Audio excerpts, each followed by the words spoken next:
The Persian Gulf War, a moment that redefined American military history. As General Norman Schwarzkopf confronted dictator Saddam Hussein's Iraqi army, entrenched after its brutal invasion of Kuwait, the world watched to see if a nation's right to exist could prevail against brute force. Iraq's million-man army, the fourth largest in the world, stood ready to deliver a repeat of Vietnam to the Americans. But Schwarzkopf had a different plan. He would unleash a ghost army, an unseen, unheard force that would vanish into the desert and strike from where it was least expected. This is the story of the left hook, modern warfare's greatest deception. The stolen oil accusation. In the summer of 1990, Iraq was drowning in debt, estimated at over $80 billion, primarily from its grueling 8-year war with Iran from 1980 to 1988. So Saddam looked to the south, to his wealthy, oil-rich neighbor, Kuwait.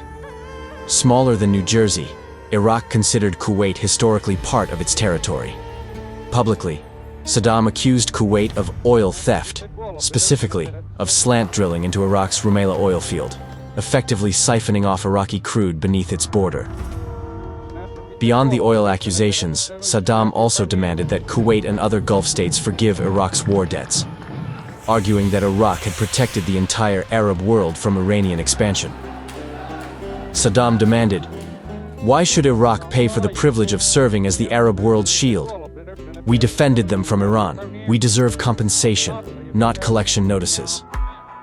These economic grievances, coupled with the fabricated claims of oil theft, painted Kuwait as an aggressor and provided the pretext to rally support for the invasion that would soon follow. The miscalculation. Saddam had studied Vietnam obsessively, watching how a determined people could outlast American firepower.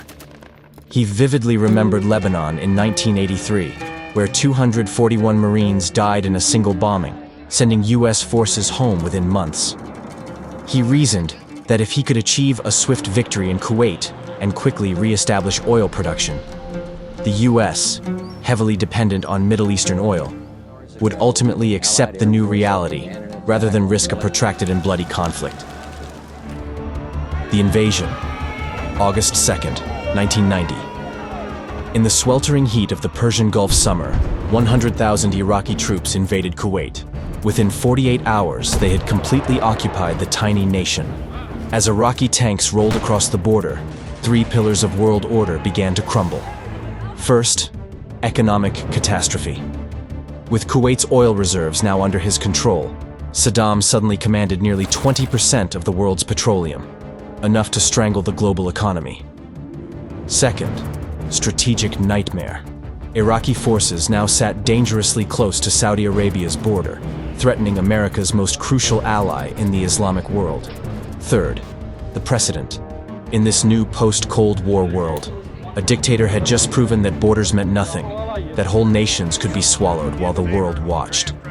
Just prior to the invasion, the world's diplomatic establishment remained serenely confident that the Iraqi buildup was just for show, rattling his saber until the Kuwaitis folded. As General Schwarzkopf would later recall, "We were getting diplomatic assurances from all over the world. Every elder statesman in the world who was an Arabist was saying, 'Oh, this will never happen. An Arab will never invade another Arab.'" Enter the Bear. General Norman Schwarzkopf, called the Bear, wasn't just any general.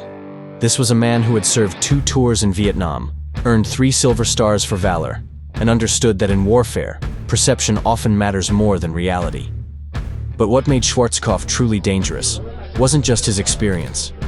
It was his understanding of psychology. Schwarzkopf took a special interest in Saddam. He carefully studied the Iraqi dictator's psychology, which enabled him to see that Saddam Hussein was a stubborn and cunning man, but also an extremely limited man. He was clearly used to getting his way by force, and therefore ill-equipped to perceive a world in which he barely knew. In the summer of 1990, Schwarzkopf and his U.S. troops, along with UN coalition forces, arrived in Saudi Arabia at the request of its monarch, King Fahd. When he arrived, Schwarzkopf was handed the largest military operation since World War II. But unlike previous generals who might have opted for a frontal assault directly into Kuwait, playing to Iraqi strengths, Schwarzkopf had a different philosophy. And in order to attack a position that is heavily dug in and barricaded, such as the one we had here, you should have a ratio of 5 to 1 in the way of troops in favor of the attacker. So you can see basically what our problem was at that time. We were outnumbered as a minimum 3 to 2 as far as troops were concerned. We were outnumbered as far as tanks were concerned. And we had to come up with some way to make up the difference. The master strategist. Schwarzkopf knew that in the flat, featureless desert of Iraq, deception would be everything. But his strategy went deeper than simple misdirection. He understood that Saddam expected a repeat of Vietnam, a grinding, bloody war of attrition that would turn American public opinion against the conflict. Schwarzkopf's operational plan for Desert Storm was going to be based on speed, surprise, and overwhelming force, anchored by a bold flanking maneuver known as the left hook. To pull this off, his strategy had 4 key elements. First, make the enemy see what you want them to see. Create the illusion of a massive amphibious assault in the south, while secretly repositioning your real forces to the west. Second, use technology as a force multiplier. GPS, stealth aircraft, and precision munitions would give coalition forces advantages that Iraqi commanders couldn't even understand. Third, speed over strength. Move so fast that the enemy can't react, let alone adapt. Fourth, psychological warfare. Break their will to fight before the real battle even begins. Holy cow. That was a large airburst that we saw. It was filling the sky with dust. And I think, John, that airburst took out the telecommunications. Yeah. Now you may hear Operation Desert Storm began on January 17, 1991, with extensive aerial bombing. For 42 consecutive days and nights, the coalition forces subjected Iraq to one of the most intensive air bombardments in military history. 3, 2, 1, impact. Boom! There's a hit. There's a shack. The Deception. Act 1. The Fake Invasion. Schwarzkopf invited international media to cover thousands of Marines rehearsing amphibious landings on the Gulf Coast and Oman. Global headlines screamed about the coming beach assault. Iraqi engineers worked frantically, mining Kuwait's beaches and positioning artillery to repel a southern invasion that would never come. Act 2. The Digital Ghost Army. 2 weeks before the ground war began, electronic warfare and deception teams of about 300 soldiers were made to look like 130,000 troops across 100 square kilometers. Equipped with communication emulators, decoys that gave off heat signatures, inflatable equipment, fake uniforms, and smoke generators, they operated near the Kuwaiti border, simulating movements and radio traffic of entire divisions. U.S. forces even taped Egyptian radio traffic messages about the supposed coalition presence to be intercepted by the Iraqis. To reinforce the illusion, psychological operations teams dropped 500,000 surrender leaflets on Iraqi units, warning them about the impending invasion from the south. Meanwhile, Schwarzkopf was quietly moving an estimated 300,000 coalition troops 300 miles west into the desert, one of the largest armored movements in modern military history. While Saddam stared at the mirage, the real strike force was preparing to deliver the famous left hook. I said, I know that Iraq will be destroyed. I am telling you the truth. Saddam said, these Americans are technicians, not soldiers that fight. They have technology on their side, but that won't help them win. The technology revolution. Moving troops this far, this fast, would have been unthinkable without the technology that transformed modern warfare: GPS. The Gulf War marked the first major conflict where global positioning system technology was used on a large scale. For U.S. forces, it answered 2 of the most critical battlefield questions: where am I, and where am I going? In the flat, featureless expanse of the desert, no roads, no landmarks, just endless sand, GPS gave American forces a decisive edge. A soldier from the 3rd Armored Division later recalled, "We'd been training for months, but nothing prepared us for that moment when we crossed the berm into Iraq. The desert was so flat, so empty, but we knew exactly where we were going. Our GPS units were like having God's own map. The left hook strikes. February 24th, 1991. While Iraqi forces faced south toward Kuwait, waiting for the main assault, American armor smashed through undefended desert from the west and raced north to encircle and trap Iraqi forces in Kuwait.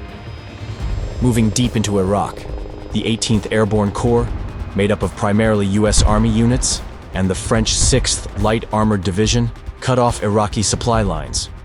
Flying more than 150 miles behind enemy lines, the 101st Airborne Division, with over 400 helicopters, took control of Highway 8 along the Euphrates River, effectively cutting off the main Iraqi escape route, marking the largest and deepest thrust into enemy territory in the division's history. While the U.S. 7th Corps, with British forces, moved to the east to further trap Iraqi forces and destroy the Republican Guard, Saddam's strongest units. They moved so fast they bypassed entire Iraqi divisions, surrounding the enemy before they could even react. The ground campaign consisted of 3 or possibly 4 of the largest tank battles in American military history. In armored engagements, U.S. tanks destroyed an estimated 3,300 Iraqi tanks, while losing just 31 of their own, a kill ratio of 106-1. So for every American tank lost, over 100 Iraqi tanks were destroyed, a staggering and historically unmatched figure.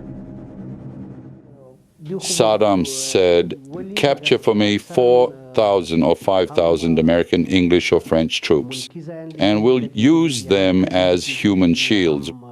We'll tie them to our tanks and overrun the Saudi oil wells. If we do this, the Allied jets won't attack. The 1st Marine Expeditionary Force and Arab coalition forces simultaneously attacked along the Kuwaiti coastline to fix the Iraqi forces in place and prevent their escape. For the first time, stealth F-117 Nighthawk aircraft eluded radar, while autonomous Tomahawk cruise missiles, launched from Navy ships, precisely wiped out Iraqi command and control centers. Communication between Iraqi units collapsed. Units found themselves cut off, surrounded, with no orders and no idea where the enemy was. This was absolutely an extraordinary move, I must tell you. I can't recall any time in the annals of military history when this number of forces have moved over this distance to put themselves in a position to be able to attack. The speed of lightning. The numbers are staggering. In just 4 days, 700,000 U.S. troops and around 200,000 personnel from 42 UN coalition partners had defeated 1 million Iraqis, covering 250 miles in less than 100 hours. With losses at 148 U.S. casualties, compared to the over 30,000 Iraqis. Within days, 60% of Iraq's tanks and artillery were destroyed. Some Iraqi units surrendered to news crews because they couldn't find American soldiers fast enough. Others simply abandoned their equipment and walked home. Entire divisions evaporated without firing a shot. Schwarzkopf's left hook avoided heavily fortified Iraqi positions, forcing Saddam to retreat or face destruction, earning General Schwarzkopf the legendary nickname, Stormin' Norman. The war ended with a ceasefire on February 28, 1991. U.S. Marines stopped short of entering Kuwait City, allowing Kuwaiti and Arab coalition forces to lead the way and formally reclaim their capital, symbolizing the restoration of Kuwait's independence. Saddam was very upset. He was deeply depressed. And for reasons only known to himself, he accused 5 top-ranking officers of betrayal and then ordered their execution. The sentence was carried out immediately by his personal guards. Saddam Hussein had studied Vietnam, but he had prepared for the wrong war. He expected American forces to fight like they had in the jungles of Southeast Asia, slowly, methodically, with heavy casualties. Instead, he encountered a military that had learned from Vietnam's lessons and emerged transformed. When GPS-enabled navigation pinpointed travel, surveillance aircraft monitored enemy troop movements, and stealth bombers eluded radar tracking, it signified more than just a military victory. It marked the beginning of a new era in warfare. The left hook proved that deception, speed, and technology could overcome raw numbers. It showed that the army of the future wouldn't be the biggest or the most brutal. It would be the smartest and the fastest. If you remember the Vietnam War, we had no international legitimacy for what we did. As a result, we, first of all, lost the battle in world public opinion. Eventually, we lost the battle at home. In the Gulf War, we had great international legitimacy in the form of 8 United Nations resolutions, every one of which said, kick Iraq out of Kuwait. Did not say one word about going into Iraq, taking Baghdad, conquering the whole country, and hanging Saddam Hussein. That's point number one. Point number two, had we gone on to Baghdad, I don't believe the French would have gone, and I'm quite sure that the Arab coalition would not have gone. The coalition would have ruptured, and the only people that would have gone would have been the United Kingdom and the United States of America. And oh, by the way, I think we'd still be there. We'd be like a dinosaur in a tar pit. We could not have gotten out, and we'd still be the occupying power, and we'd be paying 100% of all the costs to administer all of Iraq. If you enjoyed this journey through history, consider subscribing to Clear and Present History for more documentaries, biographies, and untold stories from the past. To support our mission, please leave a comment and press the like button. Also, tell us what other historical events you'd like to see us explore. Thanks for joining us on this exploration of history. Until next time.